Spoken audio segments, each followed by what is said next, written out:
just said knock my balls up. No, I if I could sit like this all day, every day, I would.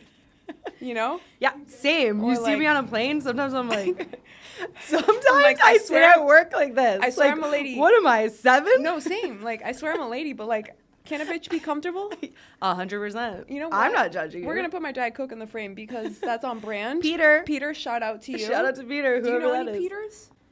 One of my coworkers is Peter. One of my best friends, Shout actually, out Peter. also a Peter. This episode is sponsored by Peter. Send your ad dollars. Oh my gosh. Lisa. Hi. Hi. I'm so excited. I feel We like... just embraced on the street. Okay, so last time you joined us, Uh-huh. and it was a beautiful episode. It was. And it was very professional, I think. Yeah. We did we did a 180. We did your life and your career. Uh-huh. And then we did having a dead dad. Yeah. Which we both have. Hit him with the remix. at Right? the end. We were like, we're part of the Dead Dads Club, by the way. Yeah. Like, we're cute and fun, but we also have no father. Is that maybe what makes us funny? Perhaps. Bro, I'm just going to say, there's a reason why I'm so funny. And the best part is, this is exactly how we were last time. We're like, yeah, trauma, but like, this is why we're funny. Because if we don't laugh, we We'll will cry. cry. Yeah. And that's what we have in common. Exactly. You and I. So, that's true. Okay, I thought for today, Yeah. you don't even know what we're talking about. No, I do you? don't. Okay, just no It's outline, fine. just vibes. I actually thought we could do a little episode about friendship. Okay. Because I do a lot of solicited advice episodes, and my girly pops are always like, I'm lonely. Making friends is so hard. Oh. I think especially in like your late 20s, early 30s. Yeah. It's the weirdest thing when I have like a friend who is getting married, and then I have a friend who just broke up with her boyfriend, and then I have a friend who just moved in with her boyfriend, and then I have a friend who got a divorce, and then I have a friend. It's like, what are we all doing, right? It's hard. And so maybe we could talk about navigating friendship. I love it. Okay, cool. Because honestly, not to say something crazy, but like, I feel like friendship is like the root of female happiness. No offense to the men out there that we marry or whatever, but like, female friendships literally make the world go round. Who are you calling when you're having a bad day? Like, maybe your husband, but I would be mostly nothing without my Same. friends, to be honest. And I actually was reading this article the other day, and they were talking about how as millennials, we have been dubbed the loneliest generation. oh my God, really? Millennials as a whole were reportedly so much lonelier than ever before. Oh, gosh. And to be honest, like, I do get it.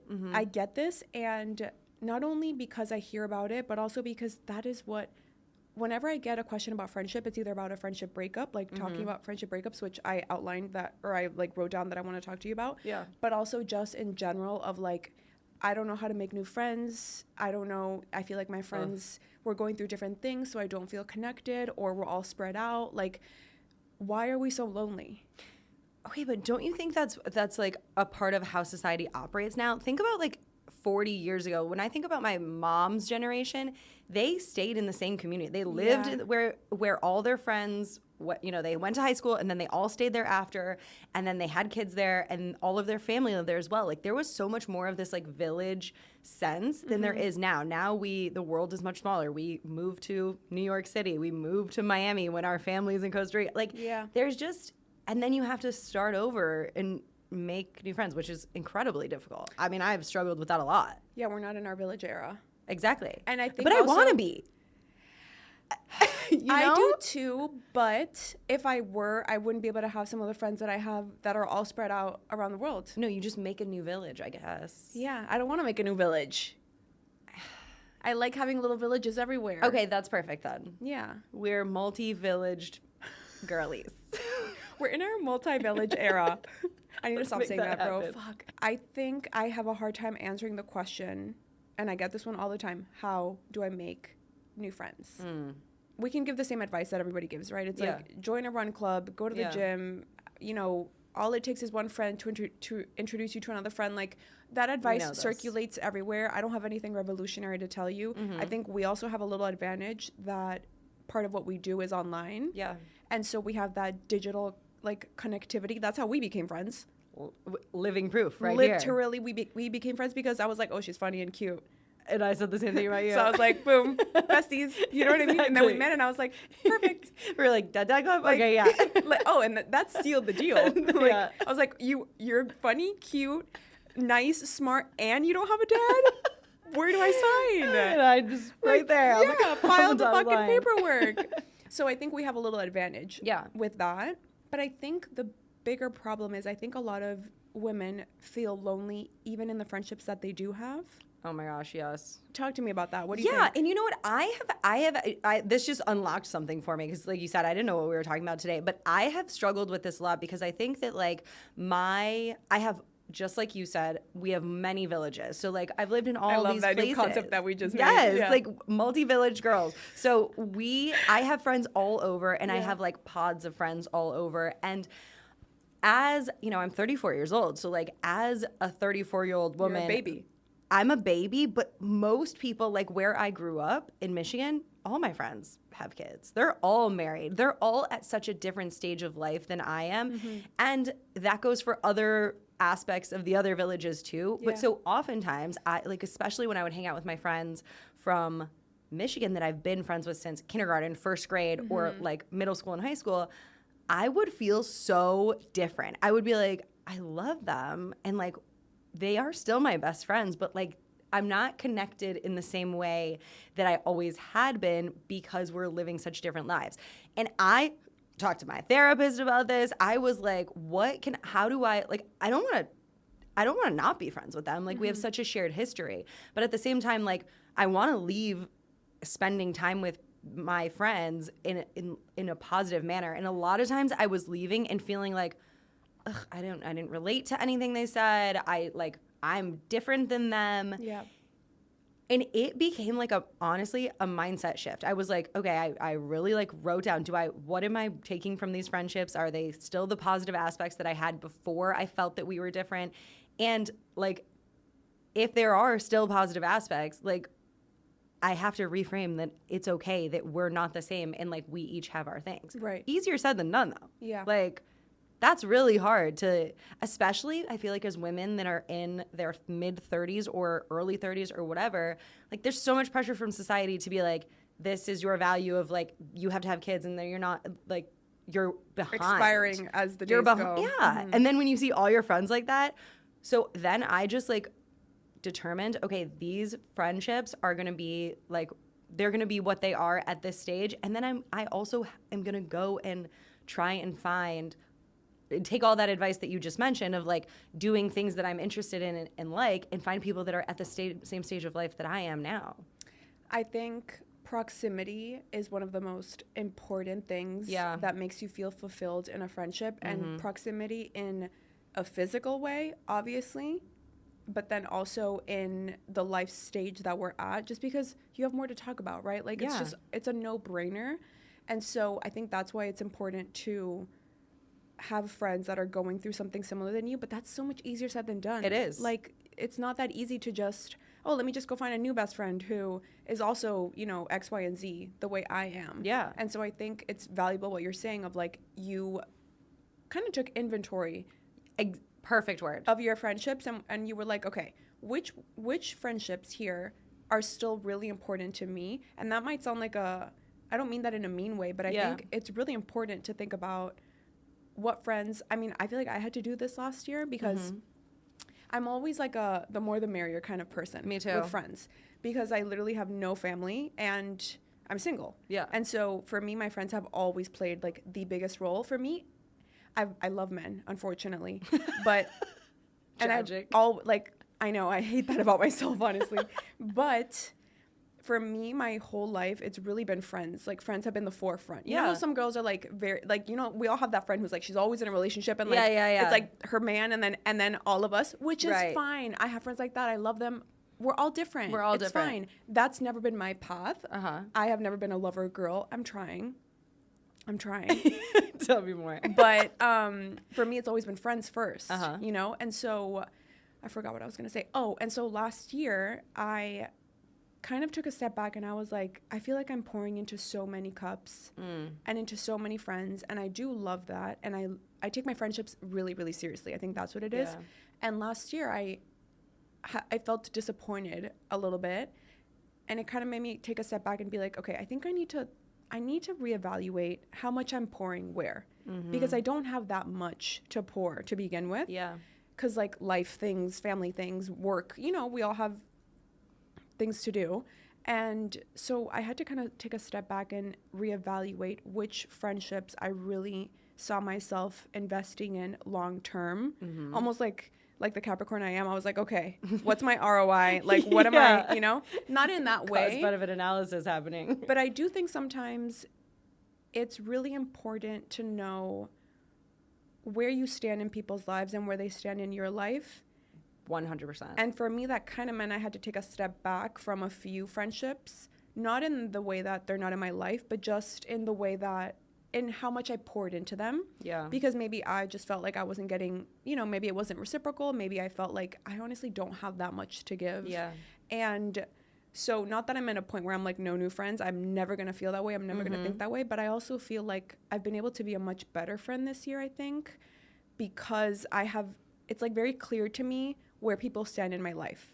You know what I mean? I absolutely do. And is it that you're now more intentional with your time? It's like, I don't know, like friendship breakups are hard for me because it's like, I like everybody essentially. Like I get along with everybody. So like, even if I determine, okay, maybe this person, like you can wrong me, let's just use that term loosely. Like you can do something that I'm like, okay, we don't value each other in the same way. It's not, you're not reciprocating the same level of dedication to this friendship that I am. But like at the same time, like we don't have to be enemies. But right. To your point, I'm not going to fill up your cup and deplete mine. Like that doesn't make sense anymore. But it's hard to like transition. It's so hard to that. It's so hard. And I think, you know what I think one of the silent killers in female friendship is actually two: uncertainty and expectations. Okay, and they kind of go hand in hand. Uncertainty in the way that have you ever had those moments where you feel like you're closer to somebody than they do, or vice versa? Yeah, yes. And so so I'm then, like, wait, why am I in your wedding? So that, right, case in point. Or you're like, oh damn, I would have expected them to like check up on me on this day, and then they didn't, and I would have done that for them. Yes. Right? So I think that's one of the first things where you don't really know exactly what I'm saying. You don't know where you stand in people's lives. Right now, I feel like I have a very clear understanding of where I stand in my really close friends' lives and where they stand in mine. And I like that because I have high standards in friendship, and I expect that, you know, from people. Also, I'm sorry, I'm going on a tangent. Can we talk about this concept? Have you seen this low maintenance friendship? Yes. Can we talk about it? Go on. No, tell me what you think. I think, okay, there's aspects where the friendship should be low maintenance. Sure. Like for me, there are friends that I have that live in Florida that I went to college with that have 2 kids and they're busy and I work in the middle of the night. And like, I suppose on paper, it would seem that like our friendship is low maintenance because we're not calling each other every week and we're not checking in all the time. But when we are together or when we do have our like, you know, once a month call or whatever, it is the same.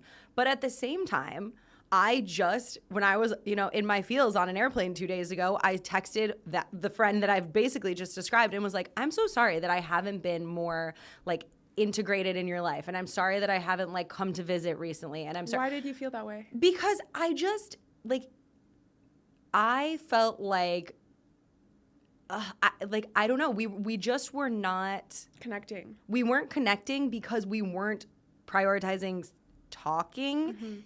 But then at the same time, like we both are understanding of how busy and different each other's lives are. So it's like kind of this catch-22 where I feel like, sure, a low maintenance friend is great because you can maintain a friendship and have an understanding that like you're both going to be there at the end. And she even said to me after I sent her this whole text, like all in my feels, she was like, Angie, like nothing has changed between us and you're still a person that I would buy a house for if I won the lottery. Like that hasn't changed. So like it's nice to have those kinds of friends, but at the same time I do think that like you need to put effort into friendship. I think that my issue with, and I always take these like, you know what, all these terms that we learn on TikTok University, like I always take them so to heart. Like, you know when people say like, you're never gonna love someone if you don't love yourself. Or no, someone's never gonna love you if you don't love yourself. I'd always be like, well, I'm gonna die alone then, you know, because like I don't love myself fully. Like it's like, bro, it's semantics. Like we understand what, and I always take things so literally.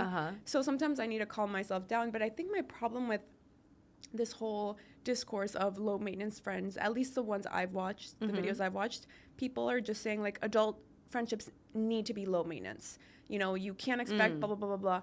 And that's where I'm like, maybe because of the role that friendship plays in my life, I look at it differently. But I also think friendship tiers are important to bring up here. Obviously, I'm not going to have the same expectations for a friend than I do one of my best friends. Like, absolutely not. So, like, what kind of low maintenance are we talking about and with who? But, like, we forget tiers, that, like, friendship takes work. And I think people forget that you don't just have a friend, you have to continue being a friend. Like, just because we're good friends now doesn't mean, like, I can expect the same. I guess I just don't think that way. I feel like if you want beautiful, deep, vulnerable friendships, then you have to be consistently having vulnerable conversations, being deep, checking in on them, like, growing your friendship. And that's going to look different for everybody. Like, this friend that you're talking about, you guys have that understanding that that's the way that you guys both feel loved in your friendship. That's fine. And that I don't think that means low maintenance. I just think that's what your friendship looks like. Okay, that's true. Right? Like, that's true. It's so much about like the investment in it though. Like also, I think to your point of like you guys are investing in your friendship every single day. Yeah. I guess she and I aren't investing in our friendship every single day, but then like we still feel fulfilled with the investment that we do put in, just at a different time. And that's what matters. The only thing, and I don't do that with all of my friends, obviously, but it's like the only thing that matters is that you both feel fulfilled. Where I think a lot of people, or what I hear with like my friends who have friend issues or the DMs I get or whatever, a lot of these friendships feel not reciprocal whatsoever. And that's either because, again, there's uncertainty of like, what kind of friendship is this? How are we supposed to show up for each other? What are you expecting of me? What am I supposed, like, what do you want me to do for you? How do you feel loved? How do I feel loved? There's a lot of blurriness going on there. And then I think expectations, like that's... Which comes down to communication. Like this is even something that doesn't even just only go into the friendship circle. This is like relationships as 100%. Well. Dating. I have had to unlearn this like so much. Of expectations of like what I expect of people and communicating them. And then like I show up and then the perfect example is I would get birthday sads and I'd be like, why? Because I'd be like, wow, I really like show up for people on their birthdays and then like you didn't even call me until 11 p.m. But at the same time, I also was downplaying the things. Like I would be like, oh, it's not a big deal. Like, yeah, I don't know what I'm going to do today. Like I would communicate to the people around me, the closest people to me, that it wasn't that important to me. But then in reality, I would feel like disappointed by it. And this is across the board with romantic relationships and friendships, to the point where I had to be like, wait, actually, this is really important to me and like show up for me or I'm not showing up for you anymore. I hate when people can't read my mind. I know, like, get in there. Because I'm the same way.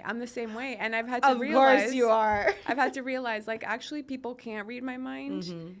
Maybe only, like, a few of my closest friends who know me so well, they'll be like, you know, like, when I say something, they're like, I don't know. I don't know. But for the most part, people can't read our minds. And I think also this is something I've had a lot of friendship lessons lately. Not all bad, actually, a lot of good ones. But one of them being, I get really disappointed when I expect the kind of love that I give and they don't give it back. However, this is where I've reframed it, because actually a lot of these disappointments that I was feeling, I was disregarding the love that they were giving me just because it's not the way that I receive love. Okay. But like that's not their love language. I see. You know what I mean? And I do think, like, I love learning the love languages of the people around me closest to me, because I want to show you love the way you feel loved, right? Yeah. But I also kind of, I'm on this new train where I'm like, I kind of want to let people love me the way it comes natural to them, even if that's not exactly how I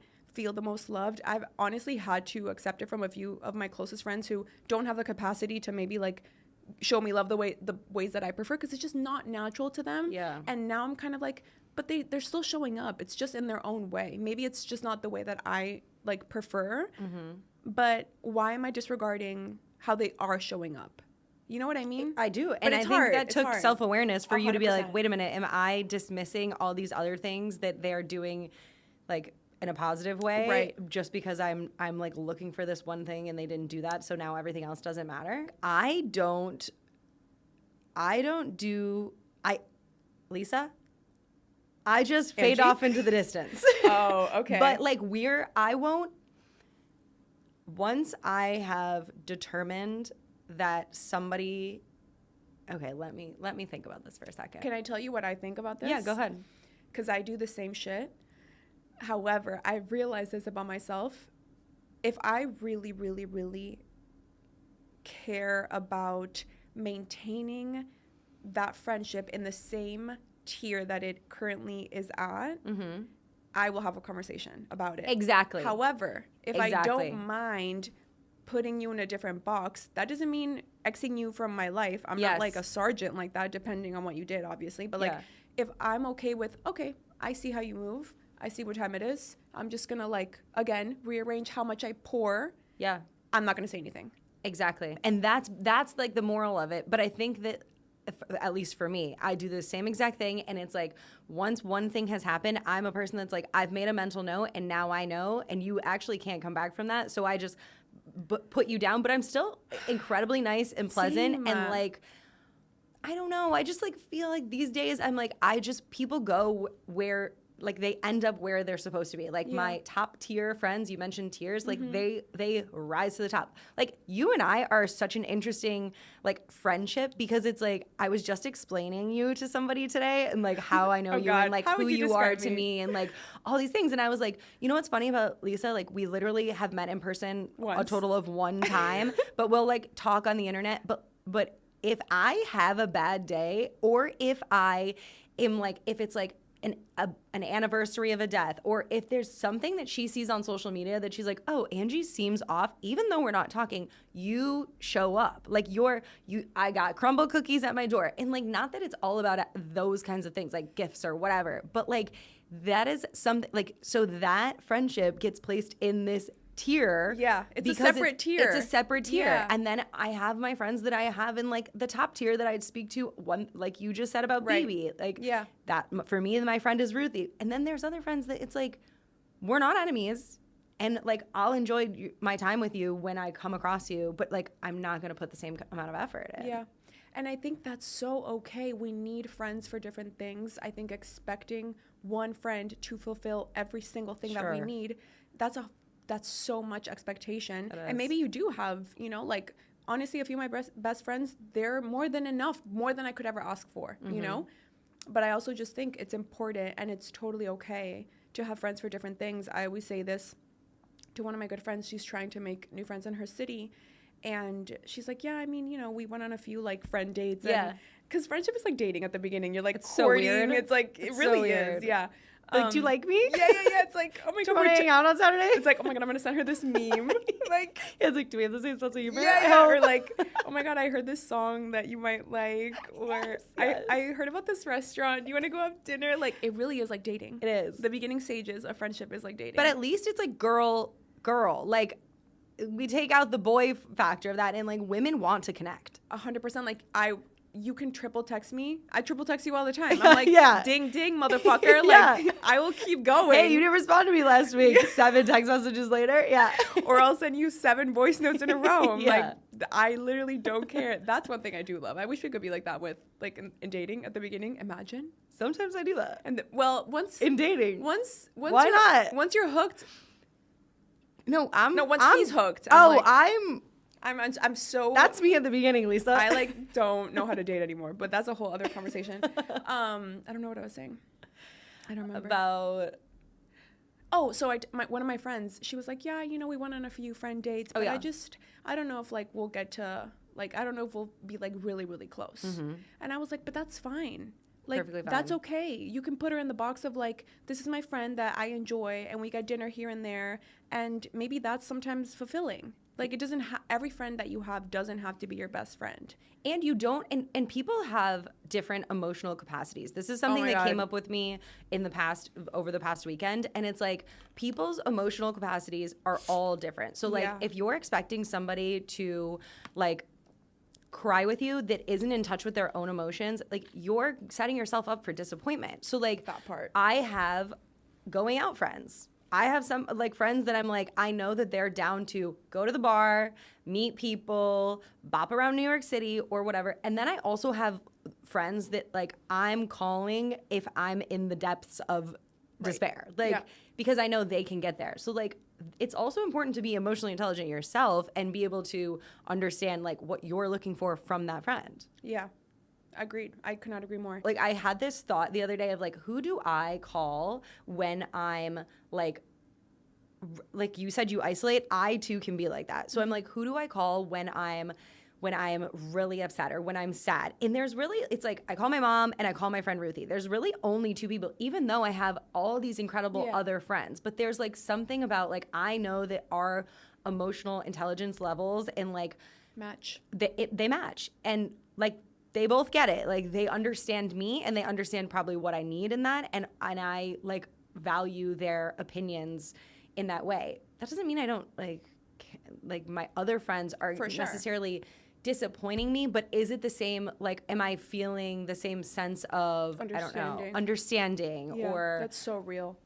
And like, again, it's like all comes down to emotional intelligence and I hate when someone does something to you that you would never do to them, even if it's like something minor. Mm-hmm. And the way you said, like, once you think something, you can't go back. I'm the same way. And I wish I weren't, because when I feel anything remotely weird, you know? Yes. And you know what my biggest thing is, and probably has been with female friendship? Tell me. Is when I feel like a friend is not okay with me being happier than she is in that moment, that is where I'm like, I put an immediate barrier up. It doesn't mean I'm not going to be friends with her. It doesn't mean I'm not going to be close to her. It just means that I clocked that and I will never be able to unclock it. Because to me, that means like, wow, what is the problem with me having something in this moment that maybe you don't have or that you want? I can't fucking relate, truly, mm-hmm. because to be honest with you, for the most part in the last few years, most of my friends are happier than I am. Mm-hmm. And I am fine with that. Like, I don't take that as there's not going to be happiness for me later. Yeah. Like, thank God my parents never, ever made me think that way. Yeah. Like, I remember, I don't know if I said this too, I can't remember. But I remember the first time that I can remember this conversation with my mom. Mm-hmm. I came home from middle school and I was like, she got the pink razor. Like, I was so upset. You know the Motorola razors? Yeah, I was like, she got the pink razor. And I was so upset because I wanted one so bad. And my mom was like, and you're happy about that, right? For her? Aren't you happy that she got something that makes her happy? Does it mean that there's no more razors in the world for you? And I was like, damn, you don't have to yell. Like, fuck. But look, that changed your brain chemistry. But I was like, oh my God. No, altered my brain chemistry. I was like, oh my God. She's like, if you got the razor, wouldn't you want your friends to be happy for you tomorrow? And I was like, in this like competitive thing, I don't know. That is definitely something that gets harder, I think, as you get older too. Because like when you're a kid, it's like the pink razor. But like the Barbie. When you're in your adult life, it's like a relationship, weddings, the amount of money you make, a body, like the ability to have kids or like struggling with pregnancy. There's like so many other layers that feel so much deeper and heavier and like more difficult that like it I mean, of course that could strain a relationship, but isn't it at the root about themselves more than like whoever you're talking about? It was more about her than it was about you. It's about the insecurity that she is going through. 100%. And sometimes I talk about this all the time. I'm like, is jealousy, is it just an inherent feeling? Is it just an emotion that we all sometimes feel? Or is it something that we can actually, do you know what I mean? Like, is it just a part of life that we have these feelings and maybe we all have different ways that we've learned to, like, when I feel a sting or something, I'm like, no, immediately, no, I'm so right? Like, we all have different ways of either letting it have a role, letting it drive the conversation, letting it affect your mood, letting it affect the way you treat your friend. Yeah. is it just like something that we should have more compassion about because it's a natural emotion, or is it not? Do you know what I mean? I do know what you mean. And I think that like probably it's a combination of that. Like it's like, I think there will be times where even if you see someone you love and care about like to the nth degree getting something that you want, maybe like deep down subconsciously there is I don't know, like for me I think it would be more like I would be like maybe a little sad at first, like oh like but then if you realize like I still am deeply happy for that person and want the best for them, like that's okay too. Like I think those two emotions can exist at the same time. I think where it becomes a problem is if the jealousy is affecting how you celebrate that person. Because so often I think we've all seen on the internet like people are only celebrating weddings, babies, and then it's like, what about the other people like you and me who aren't married and don't have kids? Justice like, for the single queens. Like, what are we supposed to do at that point? And so, like, I don't know. I think showing up and celebrating your friends, like, even in those moments that you maybe are like, oh, I've really been trying to get pregnant, but now you're pregnant. Like, you have to be self-aware enough to know that, like, two things can be true, I guess. And it's difficult. It's extremely difficult. Me saying that is like, that's impossible almost. But I think one of the greatest gifts that you can give your friend is to celebrate her, even if that moment is a moment that you want at some point. And a gift that you can give to yourself is understanding that just because someone is having a moment that you want doesn't mean you won't be able to get it. Yeah. Like, that's the part that blows my mind. I'm like, just because someone else has it doesn't mean I can't have it at some point. It's just not right now.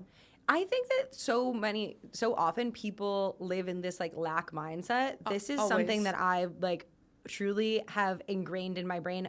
Like you said that about your mom. My parents were very much like that. Like, there is room for everybody. There is space for, like, she has the Motorola Razr. Well, you can have the Motorola Razr too. And oh, by the way, like, there's somebody out there for you, and there's a dream job for you. Like that, like living in that lack mindset, I think it only like festers all of these feelings that we're talking about, like the jealousy and all that stuff, because you feel like it's not going to happen for you. I also just want to say it's very obvious. Like, I can feel that shit a mile away. Me too. And I don't say anything, but I feel it from people all the time. But I file it away up here. I'm like, I am clocking that shit like I'm paid to do it. Like, I'm on the clock. I'm literally like, yeah. It's very obvious. It's like a palpable thing. Mm-hmm. And it's noticeable. Even when you think you're like, oh, you know, like, it's noticeable. It's noticeable, and it goes down, and it shows up in many ways. Like, I feel like those are the things that at the root of the friendship eventually, like, cause a friendship to fracture. Well, I think it's just unfair, to be honest, because a lot of people want their friends to be happy for them and to celebrate them and to show up in special moments for them. But then when their friends are maybe having those moments, you're letting your jealousy show. Yeah. And that's not fair. You can't, it's honestly goes back to literally, it's like kindergarten shit. Like, treat others the way you want to be treated. Mm-hmm. I think it's just understanding what each other needs in that friendship to feel fulfilled. It's paying attention, I think. And two, like, when I think about really difficult times in my, like, I went through a breakup last year, and I feel like female friendships are actually, like, at the root of it, like, how you get through things, and what your friendship looks like on the other side of that is incredible. I don't know if you ever come across the TikTok edits where people are like, she listened to me say the same thing 8,000 times. Like, she listened to me go through the same scenario in my head. She listened to me complain. Like, it's so special. Like, it's all so these beautiful difficulties that we have as women, I think that society, like, kind of puts on us from a young age, like you just said, from kindergarten. It's like things are a competition. Mm-hmm. But, like, if you find your people that show up for you and, like, in those really bad times, but also celebrate you in your really good times, it is so, like, it makes life worth living, honestly, not to be dramatic. Cue the fucking song. Like, but to have those moments, to have those friends, you have to have a good friend, you have to be a good friend. You don't get to have those moments. But what about people that don't know? Like, I think inherently I pay attention to other people. I think I read people well, but, like, oftentimes I just had this experience. I think some people are just not thinking about other people, like, not in a malicious way. Oh my God, I think that they're just genuinely, like, selfish. Like, it's more like self-centered, I suppose, where you're like, okay, they just actually didn't think about me. It wasn't that they don't like me or don't care about me. They just are not emotionally aware or they were having a selfish moment, maybe. Yeah. Just because you have a selfish moment, we've all had it. Like, just because we have a selfish moment doesn't mean we are inherently selfish, right? But I think, again, I think it goes back to what you're expecting from that friend. And I think one of the reasons why friendship breakups or like disagreements or when you're rearranging the box, right, of where your friend is, one of the reasons why I think friendship breakups, especially with women, is so difficult is because we're so vulnerable, because we have so much depth. So right. But also because we weren't conditioned to think that we were going to be breaking up with our friends. We were conditioned to think you might have a romantic breakup. Yeah. You might get a divorce. Maybe you saw that with your parents. Maybe you saw that with your best friend's parents or whatever, right? But we're not taught how to have these conversations when it's like, hey, actually, I think this friendship is we didn't see that in movies. And people don't know how to communicate anyway. Yeah. Like, do people know how to have difficult conversations, Lisa? Like, for the most part, like, humans avoid difficult conversations. So, like, if you feel some kind of fracture within a friendship, it's like, oh, we have so much history, and, like, I want this to continue, but I don't feel good about it. But, like, most people just sweep it under the rug. Yeah, honestly, yeah, most people do. But then sometimes, I was just going to say to you, I feel like most people do, but I do it too. If I felt hurt. If I feel like I hurt someone, I have way too much anxiety. Like, if I blink at someone incorrectly, I'm going to think about it all day. You know what I mean? If I say something that I'm like, oh my God, I didn't mean it like that, and I don't even know this person, I will think about it for 3 years. Right. Okay? You're going to bed thinking about it. I can't. I physically can't. So if I feel like a friend is being weird, if you sent me a yay with one less Y than you usually do, I'm like, are you good? Is everything okay? Was that me today, maybe? But that's just because I'm insane and have an anxiety disorder. So I'm always like, is everything okay? Is everything good? Yeah. Or if I ever even felt like, again, because I think I also have severe ADHD. So I'm like, I notice everything to the point where I'm like, I would love to not be so aware of things. I would be happier, I think, if I just ignorance is bliss. I want to be fucking ignorant, honestly, and I'm not. I'm the complete opposite. Emotionally unintelligent and not self-aware. No, they're living. The self-awareness I have about myself is ruining my life. So I am so hyper-vigilant that I notice any little thing. Maybe to the point of being a little bit annoying, but I'd rather check. I'd rather be on the side of caution and just be like, is everything okay? Or if I felt like I did something that might have made somebody feel weird or said something that might have made somebody feel weird, I will just check in. Like, I can't relate to people who don't know how to apologize. I don't care about apologizing. Truly, I'm like, I would rather fix this. I don't want anyone to feel weird. I want everyone to be okay. If I hurt someone, it'll pain me forever. But that's good that you open the line of communication if you think that you've done something wrong. But if someone does something to me, that's where I don't say anything. And I wish that they would. Why did you hurt me and now I have to say something to you? Why are you putting me in a position to where now I have to feel weird because of something you did, and now I'm expected to be the one to open the conversation? We're grown-ass adults. Yeah. You know you did something weird. So what do? Weird. You just stop. You file that away, you make a mental note, and you don't maintain that friendship? I take a step back, and that's really what I've done. Yeah, I make a note, and it sucks. I vent about it, to someone that I really trust, and now I know. Yeah. It's one of those things. Now I know I still love you. I still care about you. I will still show up for you. But like, again, this is me speaking as a 31-year-old woman who has learned and been through so much shit. Like, I'm not saying I don't fuck up. I fuck up all the time. I fucked up before, tons. But I think, again, one thing I will give myself credit for is like, I will know if something was not right in any way, and I will try to make it right. And I will at least check in with you. I can totally relate to that. I think that's like a really good quality that you have. And I think that I'm very similar. If I feel like I've done something wrong, I'm going to make the effort to try and rectify the situation. I too, historically, have been somebody that's like, almost like didn't prioritize that my feelings were hurt. It was like, I'll just like, it's fine.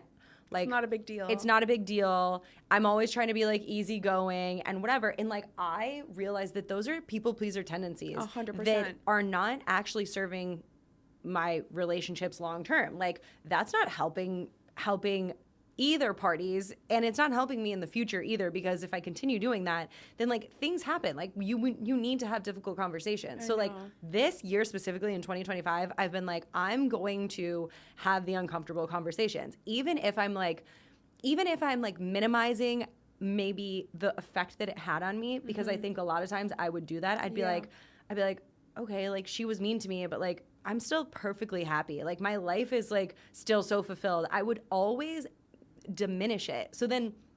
But then like you're not addressing it. You're just like letting it linger over there. And what I would do, what you would do, where it's like, okay, now that's a mental note, and now I care about you and I want the best for you, but I'm not going to show up the same way that I did. Now I'm going to match your energy. Yeah. And that's like such a silly game. I know. It really at the root of it. It really is. And so now, I mean, it's extremely difficult. I still find myself like retreating and being like, oh, okay, like I just don't want to deal with that. But like, I don't know. I think we should hold people accountable. I agree. And that's why I think the low maintenance thing bothers me a bit. And I'm sure it's not as deep as what I'm making it out to be. Yeah. But I think what bothers me is the whole like, don't expect things, like we're all busy, we're all, you know, we all have families and this and that. It's like, okay, yeah, but the way that you can still find time to show up for your partner and for, you know, your family members, like why can't we also show that to the one or two friends that we love and value who do that for us? Like that's the part that I'm like, why is it bad? I do have expectations from the closest people in my life. I do have standards. I do expect you to do certain things. The same way I hope you expect that of me. Right. So that's the part but are they verbalized? This is where I think I think so many people get in trouble with like the communication aspect of it, because I'm telling you, the uncertainty. We are not verbalizing. Like I expected you to celebrate me when I got this promotion, and you didn't even. All you did was text me, and like maybe to that person, that was text a huge deal. Felt like, oh my god, I did. Well, but maybe to me, it was like, well, you didn't even have time to call me. Like calling is greater than texting, you know? So interesting. We could have a whole hour about that. Too. But I think two things are at play there. One, either your closeness understanding is off, like right? Yes. Number one, and number two, I think that's where. Again, take a shot every time I've said the word uncertainty. But I think it's like, because you were like, how is that verbalized? Like, do you have rules? Imagine it's like you are signing to be my friend. This is the, like, we all signed these terms like and conditions. I think with friends that I've had many friends that I have right now my whole life. Yes. And so we've evolved together, so they know me in and out, and they know what I like, what I don't like, what I expect, what makes me feel loved, the same way I know with them. So in that regard, it's definitely been verbalized over the years. With newer friends, I think it's not always verbalized. And then, for example, with one of my best friends, there was one day that I was sad she didn't reach out. I think it was something to do with my dad, which I'm always specifically sensitive about. Yeah. And so I just told her, I think the next day, because again, I love her so much. I don't want to have to move you from this box to a different one. And I was like, no, it was just a really hard day. And I think it would have made me so happy if we would have talked. Yeah. Right? There's also a way to talk. Imagine if I were like, yeah, yesterday sucked and you didn't show up, and like, bro, of course. What the fuck? Like, no. And I was like, no, yesterday was a really hard day and I missed you. She's literally never not shown up ever again. So I think it's teaching people how to love you. Teaching people how to love you. And how to show up for you. And saying it out loud. I don't know. I just think that so much is just like assumed. Assumptions. And we can't. And like that, she's never going to forget that. Ever.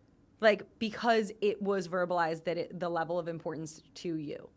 So I think there's some people that whatever you were going through that day about your dad, like that maybe wouldn't want to be talked to. Like, you know, like, but for you specifically, that was important and her presence was important. And that's why also too, I will sometimes brush things under the rug, because I'm like, I try to look at things from a very compassionate point of view. I know I said like, I'll move you from box to box, but like, I don't try to make things a big deal. If I'm like, okay, oh my God, this is actually what blew my mind the other day. Jay Shetty said this. Yeah. Sometimes that man needs to be quiet because he is attacking me on my For You page. And he was like, we judge people based on their actions, but we judge ourselves based on our intentions. I saw it and it shook me to the core. And he said if we did the opposite, we would salvage a lot of friendships. I know that there's a difference between intent and impact. My intention could be to never hurt you, but then maybe I did something and the impact was that it hurt you. Fine. It's right to give people leeway and be like, okay, I know that's not her intention. I know she would never do that. what I do honestly is I'll look at the patterns. Same. Is this something that always happens? Then that's just how you are, and that's what you think being a good friend to me is. And I'll feel some kind of way about it, and I'll arrange you accordingly in my life. Yeah. But if it's like a one-off thing, that's where I think it's fair to look at someone and judge them by their intention and not the action. I completely agree. Depending on what it is, obviously. But of course, there's levels to this, right? Everything I'm saying is so nuanced that I don't even want to. It's so hard to. I know.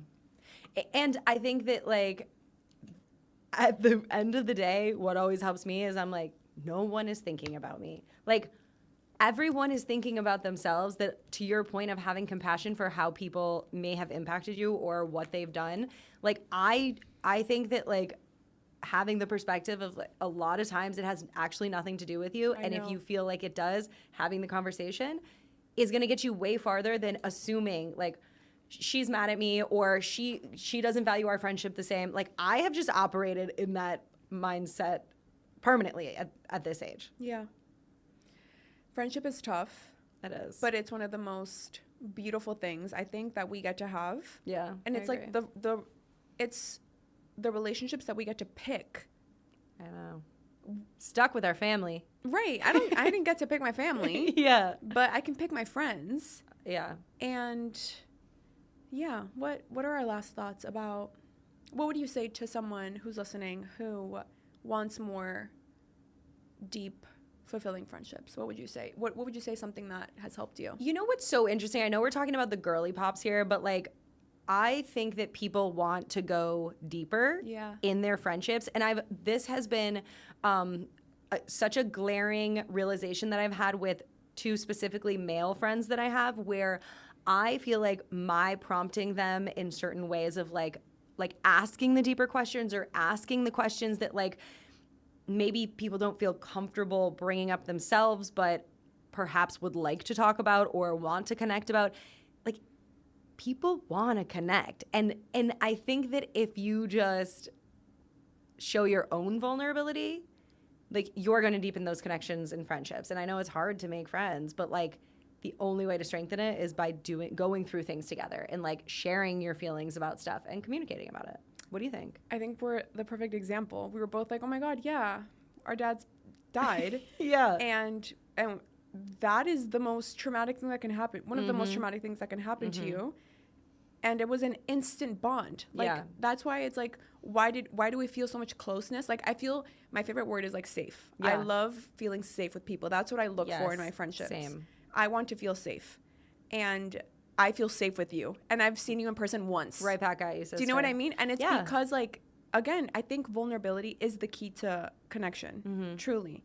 And I love that example with your male friends, because with my guy friends, I'm always like, you guys are so fucking lucky to have me, because they talk to me like I'm their therapist. Yes. And they talk to me about everything and their emotions, and I ask them questions, and they love it. And I know they love it because men, unfortunately, are not conditioned to have those conversations. A lot of men, generally speaking, it's not normalized for them to go there. Yeah. To be super raw, to share all their feelings, to, like, overthink things, to spiral, to talk about the same situation from 75 different points of view for an hour. Yeah. Right? Like, the same way for us. Yes. That's a lunch. That's going to lunch. Yeah, literally. And I think that, like, it makes society better as a whole. Like, if they show, your friends and my friends probably show up as better boyfriends because of that. Right. Like, all the girlfriends can thank me. Yeah, like, I'm raising these motherfuckers. Like, literally. I always say that I was raised by wolves because I grew up with, like, 3 best guy friends. Yeah. Like, they're like brothers. You know what I mean? Like, I would not touch them if you paid me. Right. Okay. I feel like I was raised by wolves, and I think like a man, which I'm learning to stop. You and me both out here in this masculine energy. I have stopped. I'm not doing that anymore. I'm trying to be feminine. I'm trying to be in my feminine energy. I'm trying to be a lover girl. I need to take a course or something. Are we the same person? I think so. Okay. Because everything you say, I'm like, yeah, same. Yeah, same. Okay, I love you so much. I'm so sad we have to finish. I think it's you're the best. 2 on the dot. Thanks for having me. Anytime.